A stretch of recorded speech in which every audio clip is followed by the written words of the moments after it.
Monsieur le vice-président, de nombreuses organisations locales et non gouvernementales ont demandé une réforme des forces de police et de sécurité. Néanmoins, le gouvernement espagnol n'a pas été transparent sur celle-ci. Cette forte demande est le résultat direct des événements qui ont eu lieu à partir d'octobre 2017 en Catalogne.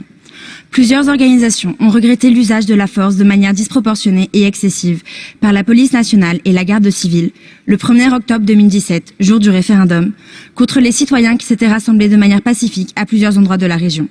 Certains d'entre eux ont indiqué que, dans plusieurs cas, la police anti-émeute attaquait directement la foule sans chercher à négocier ni trouver une solution alternative.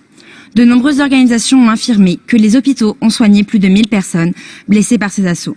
De plus, le gouvernement espagnol n'a établi aucune commission d'enquête sur les graves violations des droits de l'homme et les violences commises par les forces de police et de sécurité contre les manifestants pacifiques.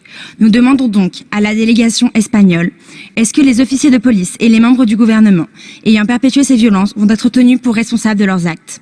De plus, le gouvernement va-t-il adopter une loi pour renforcer la protection de la liberté d'expression, en particulier pour les mouvements d'autodétermination?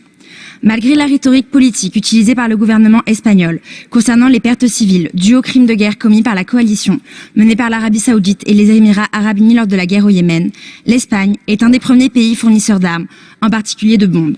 Des recherches ont prouvé que les armes vendues par l'Espagne ont été utilisées pour tuer des civils yéménites.